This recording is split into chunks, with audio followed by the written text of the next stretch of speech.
जय माँ बीजासेन आप सभी को। तो 6 जुलाई से गुप्त नवरात्रि प्रारंभ होने वाली हैं और हमने आप सभी से बोला हुआ था कि गुप्त नवरात्रि में हम आप सभी को माता कालिका की साधना देंगे। ठीक है, तो जितने भी साधक एवं साधिकाएं अगर हमारे सानिध्य में साधना करना चाहते हैं गुप्त नवरात्रि के पावन समय पे, तो वो सभी साधक साधिकाएं हमारे सानिध्य में साधना कर सकते हैं। ठीक है, क्योंकि सानिध्य साधना कराना हमने अब प्रारंभ कर दिया है, जो कि काफी लंबे समय से स्थगित कर रखा था। अगर आप सभी अपनी दिव्य दृष्टि खोलने के लिए साधना करना चाहते हैं, अपने त्रिनेत्र को बूस्टिंग देने के लिए साधना करना चाहते हैं, तो ये साधना भी कर सकते हैं। अगर आप अपनी शक्तियों से वार्ता नहीं कर पा रहे हैं तो सेंसर एक्टिवेशन के लिए भी साधना कर सकते हैं आप सभी हमारे सानिध्य में, जिसमें आपके लिए अलग अलग प्रयोगों के माध्यम से आपके लिए सेंसर खुलवाए जाते हैं, जिससे कि आप अपनी शक्ति से वार्ता कर सकें। ठीक है, और इसके अलावा अगर आप सभी अपने धन के मार्ग खोलने के लिए, श्री तत्व को बढ़ाने के लिए, कई बार क्या होता है हमारा व्यापार नहीं चल रहा होता, हमारा बिजनेस नहीं चल रहा होता, तो उसके लिए हमें श्री तत्व को, हमारे लक्ष्मी के मार्गों को खोलने के लिए भी साधना होती है, जो कि हमें करनी पड़ती है। ठीक है, तो ये साधना भी आप सभी कर सकते हैं। अगर आप सभी दरबार गद्दी लगाने के लिए साधना करना चाहते हैं तो भी आप सभी हमारे सानिध्य में साधना कर सकते हैं। आप सभी अपने अनुसार भी बता सकते हैं कि गुरुजी हम ये शक्ति की साधना करना चाहते हैं, तो वो शक्ति की भी आप सभी को साधना कराई जाएगी। ठीक है, आप अपने अनुसार नाम बता दीजिए कि गुरुजी हमें इस शक्ति की साधना करनी, तो उस शक्ति की आप सभी को साधना करा दी जाएगी। या फिर आप सभी हमारे माध्यम से गुप्त मंत्रों के विधान निकलवाना चाहते, गुप्त मंत्रों की साधना करना चाहते, तो वो भी आप सभी को करवा दी जाएगी। तो आप सभी को समझ में आ गया होगा। बाकी अब आगे वीडियो को प्रारंभ करते हैं। तो इस वीडियो में हम आप सभी को गुप्त नवरात्रि के लिए माता कालिका की साधना देने वाले हैं। ठीक है, तो सर्वप्रथम तो हम साधना देने से पहले आप सभी को इस साधना के प्रभाव बता देते हैं। ठीक है, जो भी साधक इस साधना को करेगा, तो अगर उसके ऊपर या उसके परिवार के सदस्यों के ऊपर या घर के ऊपर किसी भी प्रकार का अगर कोई बंधन है, तंत्र बाधा है या फिर नकारात्मक एनर्जियों का उसके घर में वास है, तो इस साधना करने से तुरंत कुछ दिन बाद ही उसके घर में से ये सारी समस्याओं का पलायन होने लग जाएगा। स्वतः ही ये सारी समस्याएं उसके जीवन से नाश होने लग जाएंगी। क्योंकि माता काली के किसी भी तत्व की अगर आप साधना करते हैं तो माता की शक्ति का यही मूल कार्य होता है कि आपके जीवन में चल रही किसी भी प्रकार की जो पैरानॉर्मल समस्याएं होती हैं, जो बड़े लेवल की होती, उनका खात्मा करना। हमने ये एक बार नहीं कईयों बार नोटिस किया है, कई बार इन चीजों को अनुभव किया है कि हमने अगर किसी व्यक्ति को माता काली से जुड़ी हुई कोई भी तत्व की अगर साधना कराई, तो उसके जीवन में अगर कोई तंत्र बाधा है, कोई नकारात्मक शक्तियों की समस्या है, तो समूल उस समस्या का नाश होने लग जाता है माता काली की साधना करने से। चाहे वो माता शमशान काली हो, माता काली के या कोई अन्य तत्व की साधना हो। ठीक है, तो सबसे बड़ा तो प्रभाव यही है कि आपके जीवन से तंत्र का नाश होने लग जाता है। अब चाहे वो तंत्र किसी भी प्रकार का हो, चाहे शमशानी तंत्र हो या फिर टोने टोटके के द्वारा किया हुआ तंत्र हो, खिलाया पिलाया तंत्र हो, किसी भी प्रकार का तंत्र हो, वो स्वतः ही नाश होने लग जाता है। आपके घर में अगर नकारात्मक ऑरा है, नकारात्मक एनर्जियों का वास है, तो वो सारी एनर्जियां पलायन करने लग जाती हैं। इसके अलावा अगर आपके ऊपर किसी भी प्रकार का कोई बंधन है, दुष्ट तांत्रिक के द्वारा अगर कोई बंधन लगाया हुआ है, तो उस बंधन का भी नाश होने लग जाता है। आप स्वतः ही देखेंगे कि आपके जीवन में कुछ ना कुछ अलग अलग तरीके का परिवर्तन होने लगा। अगर आपकी लक्ष्मी बंधन है तो आपके धन के मार्ग बनने लग जाएंगे। अगर आपकी गद्दी बंधन है तो आप देखेंगे कि आपको पहले जो अनुभव नहीं हो पा रहे थे वो अनुभव होना प्रारंभ हो जाएंगे। तो ये सबसे बड़े जो माता काली के साधना करने के जो प्रभाव हैं, ये बहुत अच्छे प्रभाव है माता के, जो कि हमने स्वयं ने भी फील करें, क्योंकि हम तो सानिध्य साधनाएं करवाते रहते हैं लोगों के लिए। तो उसमें वो जो लोगों के द्वारा अनुभव बताए जाते हैं कि गुरुजी हमने ये जो साधना करी तो हमारे जीवन में इस तरीके के प्रभाव निकल के हमारे सामने आ रहे हैं। तो इसी तरीके के प्रभाव होते हैं। और साथ में अगर आपके ऊपर किसी देवी देवता का प्रकोप चल रहा है, चाहे वो देवी देवता कुल के देवी देवता हो, पितृ देवी देवता हो, तो ये देवी देवता भी मानने लग जाते हैं। क्योंकि जो माता काली की शक्ति है, ये हमेशा आपके ऊपर जब भी कृपा करती है तो पूर्ण प्रभाव के साथ कृपा करती है। या तो कृपा करेगी नहीं, अगर कृपा करती है तो ऐसे प्रभाव के साथ कृपा करेगी कि आपकी समस्याओं को अपने अंदर समेटती है, वो समस्याओं का नाश करने का कार्य करती है। इसीलिए माता काली की साधना सभी साधकों को करना चाहिए, जो भी भटके हुए साधक या समस्याओं से ग्रसित हैं। अगर आप कम समय की साधना कर रहे हैं और आपको अच्छा अनुभव या रिजल्ट नहीं मिल रहा है, तो थोड़ा ज्यादा लंबे समय की करें, जैसे 21 दिन 41 दिन, तो आपको अवश्य ही माता काली आपके जीवन से सभी समस्याओं का समूल नाश कर देगी। तो अब आगे की हम आप सभी को जानकारी देते हैं कि यह साधना आपको गुप्त नवरात्रि में प्रथम दिन से शुरू कर देनी है।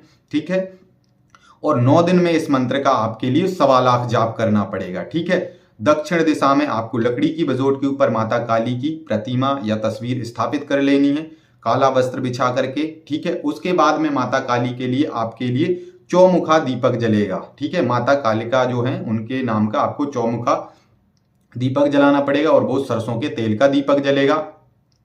उसके बाद में आप अगरबत्ती का उपयोग कर सकते हैं या धूप बत्ती का उपयोग कर सकते हैं, लेकिन सुगंधित होना चाहिए, इस बात का ध्यान रखें। क्योंकि कई बार क्या होता है कि कुछ जो धूप बत्ती होती है उनमें सुगंध कम होती है, अगरबत्ती भी होती है उनमें भी सुगंध कम होती है, तो सुगंधित अगरबत्ती या धूप बत्ती यूज करनी है।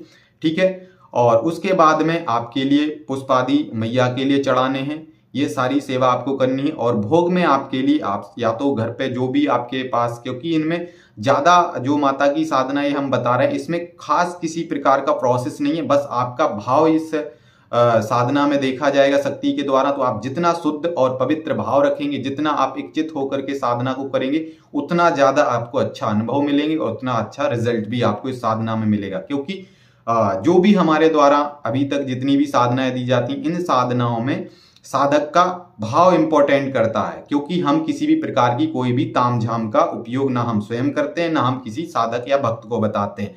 छोटी सी आप चीनी के 2 दाने से किसी भी शक्ति को मना सकते हैं, लेकिन आपका आंतरिक जो हृदय है वो पवित्र होना चाहिए, आपके मस्तिष्क के जो विचार है वो सिद्ध होना चाहिए। ठीक है। अगर आप शुद्ध चित्त शुद्ध मन भाव के साथ, अगर पवित्रता के साथ किसी भी शक्ति की भक्ति आराधना साधना सेवा करते हैं तो 100% उसमें सफलता मिलने के पूर्ण चांसेस हो जाते हैं। ठीक है।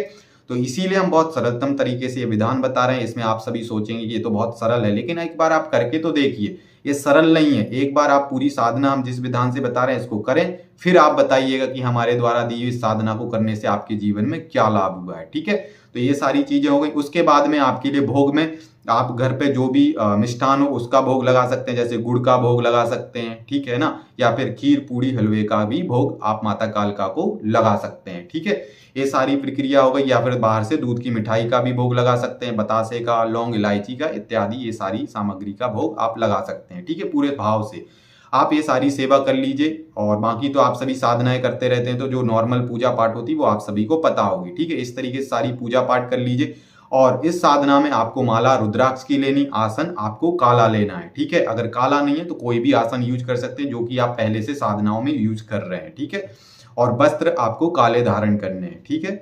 इस तरीके से ये सारी हो गई आपकी सेवा, और सामग्री हमने आपको बता दी किस किस तरीके से क्या लेना है। उसके बाद में आपके लिए अपने आसन पर बैठ करके संकल्प बहुत आवश्यक है इस साधना में। अगर आप डायरेक्ट प्रार्थना के माध्यम से ये साधना करेंगे तो आपको पूर्ण प्रभाव नहीं मिलेगा। अगर आप पूर्ण प्रभाव चाहते हैं तो उसमें आपको संकल्प लेना अनिवार्य है। संकल्प में अपना आप नाम गोत्र और अपना पिताजी का नाम, अपना स्थान, जिस स्थान पे आप साधना करने जा रहे हैं उस स्थान का नाम बोलें। उसके बाद आप माता कालिका से सीधी एक ही प्रार्थना करें, आपका जो मूल उद्देश्य हो। अगर आप माता कालिका की सिद्धि चाहते हैं तो आप डायरेक्ट बोलें कि हे माता कालिका, हम आपकी सिद्धि चाहते हैं, जिस सिद्धि में हमारा उद्देश्य सिर्फ इतना है कि हम आपके माध्यम से त्रिकाल सिद्धि प्राप्त करके हम भूत भविष्य वर्तमान जान सकें किसी भी व्यक्ति के विषय में। ठीक है। ऐसा आपको बोलना पड़ेगा। अगर आप चाहते हैं कि हम दरबार गद्दी लगाना चाहते हैं तो आप अपना मूल उद्देश्य वो रखें। आपका मतलब कहने का तात्पर्य हमारा ये है कि जो मूल उद्देश्य, जो इच्छा लेकर के आप साधना कर रहे हैं वो आपको संकल्प में बोल देनी है, संकल्प जमीन पे छोड़ देना है। ठीक है।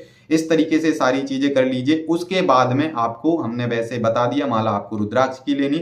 उसके बाद में आप एक माला गणेश जी की जाप करें, एक माला ओम नमः शिवाय का जाप कर लीजिए, एक माला अपने गुरु मंत्र का जाप कर लीजिए, एक माला अपने इष्ट का मंत्र का जाप कर लीजिए। ठीक है। एक माला लास्ट में भैरव जी के मंत्र का जाप कर लीजिए। उसके बाद आपको मूल मंत्र का जाप करना है। ठीक है। और 9 दिन में आपको 1.25 जाप करना है। और साधना के अंतिम दिन आपको 11 माला हवन करना है। हवन आपको सरसों का तेल लेना है। सरसों के तेल में आपको गूगल मिला लेना है। गूगल मिलाने के बाद में आपको उसमें लौंग इलायची का पाउडर मिला लेना और कुछ लौंग इलायची आपको साबुत भी मिला लेनी। इस तरीके से आपको माता कालिका के मंत्र का हवन करना है, जो कि साधना के अंतिम दिन 11 माला आपको हवन करना है। ठीक है।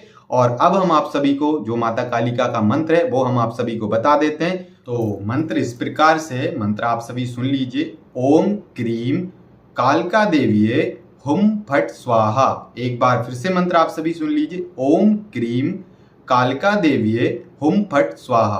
तो ये मंत्र आप सभी के लिए 9 दिन में 1.25 जाप करना है इस मंत्र का। और उसके बाद अगली वीडियो का आप सभी हमारे इंतजार करिएगा, क्योंकि अगली वीडियो में हम आप सभी को इस मंत्र का पूरा विधान बताएं, किस तरीके से इस मंत्र को चलाना है, किस तरीके से ये जो मंत्र की आपको सिद्धि मिल जाएगी, कैसे अलग अलग प्रकार से इस मंत्र शक्ति से आप सभी के लिए कार्य लेने। तो आप सभी जुड़े रहिए महारानी माँ बीजासन मैया के चैनल से। तो आप सभी के लिए जय माँ बीजासन।